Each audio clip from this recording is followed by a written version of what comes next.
Hello, everyone, and good Wednesday evening to you. It is just after 9 o'clock. It is time for us to go over our headlines here on WSAZ Plus. We appreciate you being here.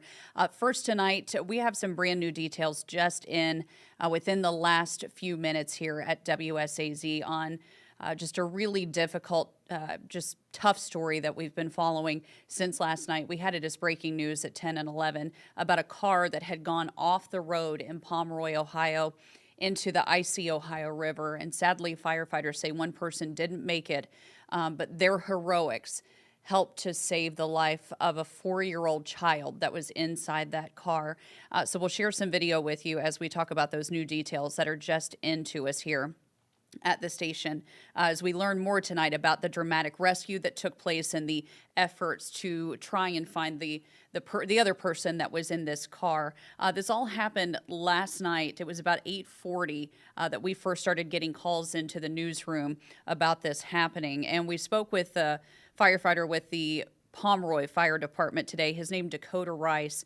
Our reporter Andrew Colgrove had a chance to talk with him about the events of last night. He said that when they arrived on scene that he and his chief were the first two there at the scene just minutes after this was first reported. And he said that when they got there, what they saw was a car that was partially through the ice, and the back end of that car was tilted up at first. He said at that point he went across the ice and he was able to grab a 4-year-old girl through the back windshield of that car. And he said the glass had been broken out. So he was able to grab her, and he said that he thinks the woman that was driving that car may have done one last thing to try to save this child. He believes that this woman may have been holding that little girl out to him to get her to safety. Rice says as he was holding that child, the ice he was standing on started to break underneath him. So he says at that point he just threw the child toward the bank as hard as he could to get her to someone else to safety before he then went through the ice. And he said he was submerged in those waters. It was another firefighter there at the scene that picked up that child and took her to safety. Tonight we have learned that child was taken to a hospital for treatment, but that physically she is going to be okay. So we did just receive an update on how that little girl is doing physically after this. Rice says that he was finally able to get out of those icy waters. He said it felt like it was less than a minute, though, and he saw that car was completely submerged at that point. The assistant chief telling us that the car was still in the river as of this morning and this afternoon, but that's the update that we just received here in the last little bit. We spoke with the Pomeroy police chief. He told our reporter Andrew Colgrove they had called in some additional crews to help them to determine kind of the next steps in the search for this car and for this person that they were still looking for. And they were finally able to get teams into the water, and they were able to get equipment into that water to pull up that car. The chief, though, says when they got the car out of the water that they did not find the woman inside. He did tell us that the scene has been cleared for the night, and they are going to be returning to the scene. He told us that public officials are right now working to get some more resources in there to continue a river search for the victim, and he says that search is expected to start back up tomorrow. It was just after 6 o'clock, though, that he told us that it was a dive team from the Franklin County Sheriff's Office that was able to hook that car up to a tow cable, and they were able to pull it from the water. But sadly, so far, they've not been able to find the woman that was inside that car. But they'll resume that search tomorrow. We'll be back out there, and we'll provide you with updates as soon as we get them into the newsroom. But the latest on that, they've finally been able to recover that car, but so far have not been able to find the woman that was still inside. Next tonight, we're following a piece of legislation at the West Virginia State Capitol, and this is called Bailey's Law. It is named after this young woman, and we'll talk a little bit more about her and the push for change in her name. It was April 20th of last year that Bailey Bauer was killed by a drunk driver, according to officials in Raleigh County, West Virginia. And now there's legislation that is being brought up on or at the West Virginia State Capitol Boone delegate Josh Holston was actually the one that brought this up. He said that he knows Bailey and her family personally. He's known them for years. And so he's introduced a bill in the state legislature that would double the penalties for DUIs resulting in death. And he has named this Bailey's Law in her honor. He's hoping that it's going to help prevent more families from dealing with the heartbreak of losing a loved one like this. And her family, we spoke with her family and her friends today.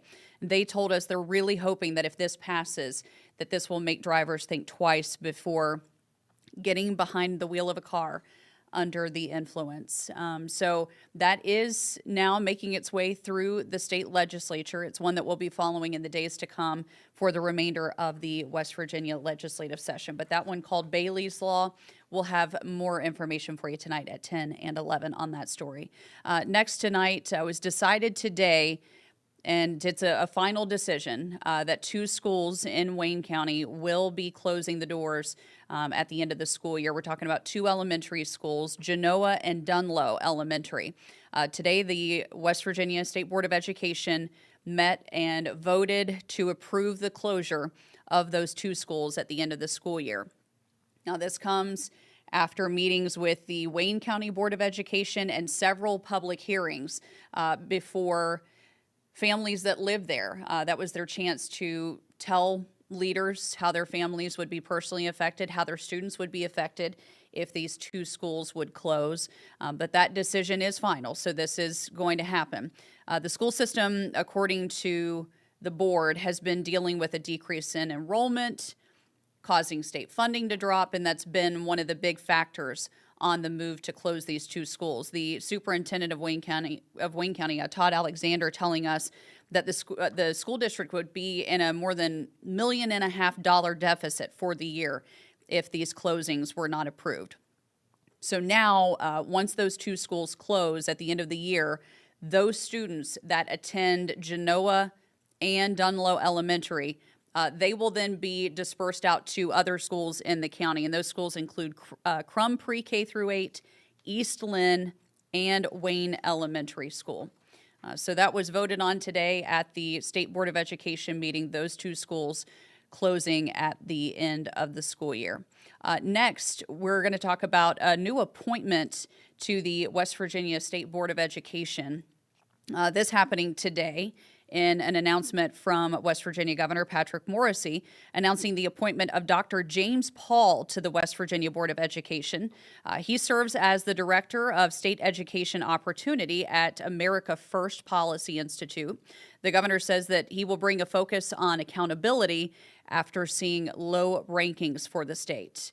And says the problem isn't spending, but it's how the system is structured and managed, and that he is hoping to see positive changes with this new appointment. So welcoming Dr. James Paul to the West Virginia State Board of Education today. And there he is. So that's Dr. Paul, and he is the new appointment to the West Virginia State Board of Education. Finally, here in our headlines at 10 and 11, the very latest, I feel like we've ended our WSAZ Plus headlines here at night with this national story for several days now, but it's still one that has so much attention on it, so many eyes on this case. And I think all of us are asking questions and wondering what has happened to Nancy Guthrie. Where is she? Who has her? These are all questions that investigators are working to figure out.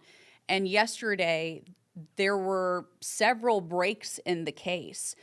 We shared that new video with you, and I'll show it to you again. This was released by the FBI, video from Nancy Guthrie's home from her doorbell camera, showing a person going up to her home, kind of putting their hand over the doorbell camera and then walking away. Investigators say this person then pulls up a plant from the ground and returns, but they said there were some distinct characteristics about this person. Their deliberate gait, they were kind of hunched over, walking up to her door, and wearing gloves, masked, wearing a backpack, and investigators say that it appears that this person was also carrying a gun. So that video was just released yesterday, and the FBI did say that they have received a mountain of tips since that video was released. But then last night at 10 and 11, we shared with you breaking news, and NBC was reporting that there had been a person detained for questioning in this case, in the search for Nancy Guthrie. Well, today, that person of interest that was questioned was released, and investigators determined that this person, they believe, didn't have anything to do with Nancy Guthrie's disappearance. But that video, they say, has in fact led to some more information coming out about this case. But they did say, obviously, there's some disappointment. They thought that they'd be a little bit further along after releasing that, and obviously disappointment that it didn't immediately lead to an arrest of someone or lead them right to someone that they thought would have involvement in this case. But they're still searching for the person seen in that video and in those images that have been shared at the door of Nancy Guthrie early in the morning on February 1st. That is when she was reported missing.